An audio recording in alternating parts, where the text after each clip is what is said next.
Shut up and sit down. Keeping reverse clean, नदियों को साफ रखें. Do you know that over 97% of all the water on earth is salty and remaining 3% is fresh water? क्या आप जानते हैं कि पृथ्वी पर उपलब्ध कुल जल का 97% 97% से अधिक पानी खारा है, पीने लायक नहीं है, और बचा हुआ 3% ताजा पानी के रूप में प्राप्त है. This tiny amount has to provide the fresh water needed to support the entire population of the world. मीठे ताजा पानी का यह छोटा भाग पूरे विश्व की आबादी की जरूरतों को पूरा करने के लिए है. Fresh water is a precious resource and the increasing population of our rivers and lakes is a cause for alarm. अतः ताजा पानी एक बहुमूल्य साधन है और नदियों और झीलों को बढ़ते प्रदूषण के कारण एक चेतावनी हमारे सामने है. You must have seen a river either flowing through your town, village or elsewhere. आप अपने शहर, गांव या कहीं बह रही नदी को जरूर देखे होंगे. India has a large number of rivers that are lifelines for the millions of people living along their banks. Bharat में अनेकों नदियां हैं. उनके किनारे रहने वाले लाखों लोगों के लिए यह जीवन रेखा है. These rivers can be broadly categorized into 4 groups. अब देखिए, इन नदियों को मोटे तौर पर 4 समूहों में बांटा जा सकता है. 1.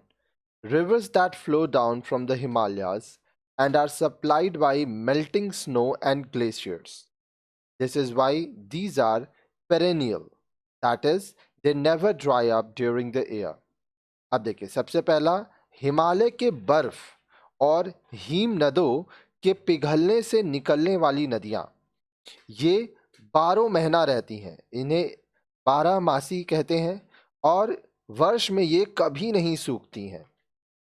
फिर आता है the Deccan प्लेटू river which depend on rainfall for their water. Deccan के पठारों की नदियां जो पानी के लिए बारिश पर, वर्षा पर निर्भर रहती हैं. फिर है the coastal reverse, especially those on the west coast, which are short and do not retain water throughout the year. तटवर्तीय नदियां विशेष रूप से पश्चिमी तट पर. इनमें पानी कम होता है और पूरे वर्ष भर पानी नहीं होता है. The rivers in the inland drainage basin of West Rajasthan, which depend on the rains. These rivers normally drain towards silt lakes or flow into the sand. पश्चिमी राजस्थान के अंतर्देशीय जल प्रवाह क्षेत्र की नदियां वर्षा पर निर्भर होती हैं. इन नदियों में प्राय रेत अथवा गाद प्रवाहित करते हुए झीलों तक पहुंचती हैं. Rivers have been given the pride of place in the way of life. नदियों को हमारे जीवन में महत्वपूर्ण स्थान दिया गया है. Several cities as well as holy shrines are on the banks of rivers. And indeed, rivers such as the Ganga and the Yamuna are sacred to millions. कई शहर और इसी प्रकार पवित्र स्थान नदियों के किनारे हैं और वास्तव में गंगा और यमुना नदियां लाखों के लिए पवित्र हैं.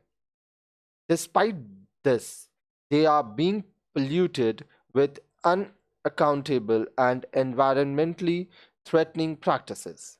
इसके बावजूद वे पर्यावरण को गैर जिम्मेदाराना और पर्यावरणीय विनाशक गतिविधियों के साथ प्रदूषित किया जा रहा है.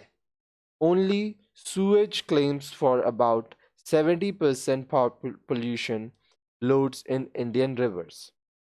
भारतीय नदियों में लगभग 70% मल निकास से प्रदूषण होता है. Heavy loads of biological and chemical pollutants usually enter waterways to be consumed in some manner by the downstream users.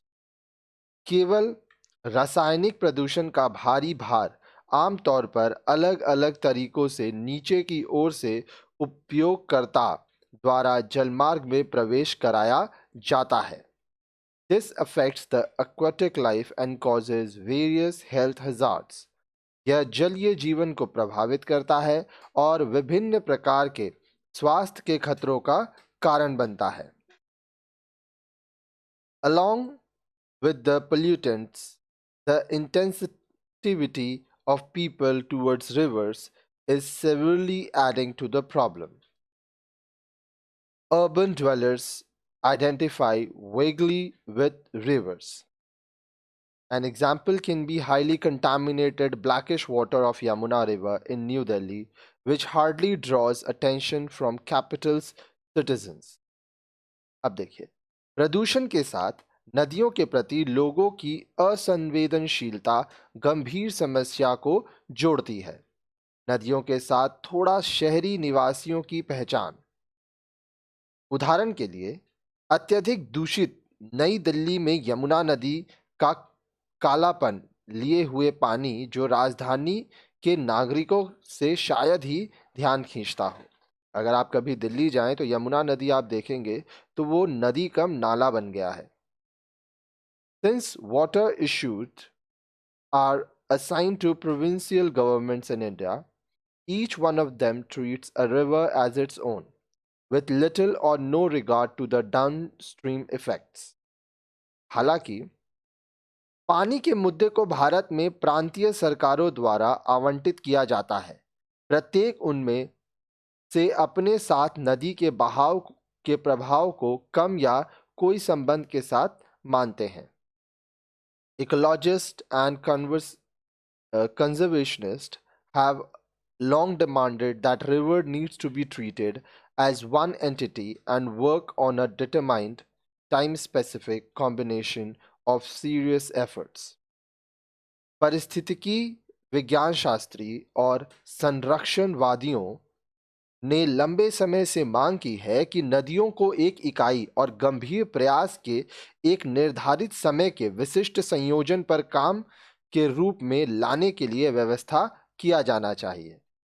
This could lead to an improvement of water quality of the rivers. यह नदियों के पानी की गुणवत्ता के सुधार के लिए आवश्यक है. The government has come up with ambitious river cleaning initiatives such as the Ganga Action Plan (GAP) and the National River Conservation Plan (NRCP) in the hope of improving water quality. सरकार ने महत्वाकांक्षी गंगा नदी कार्य योजना (GAP) और पानी की गुणवत्ता में सुधार की है. राष्ट्रीय नदी संरक्षण योजना (NRCP) पानी की गुणवत्ता में उम्मीद की है. Water harvesting is gaining popularity across the country, through which monsoon waters could be retained in the river basins. Several civic organizations and people movements are also contributing in raising awareness and sensitivity about the critical condition of polluted rivers. जल संचयन water harvesting देश भर में लोकप्रियता प्राप्त कर रहा है, जिसके माध्यम से मॉनसूनी पानी नदी बेसिन में बनाए रखा जा सकता है. कई नागरिक संगठनों और लोगों के आंदोलनों ने नदियों की गंभीर हालत के लिए जागरूकता और संवेदनशीलता बढ़ाने में योगदान दे रहे हैं.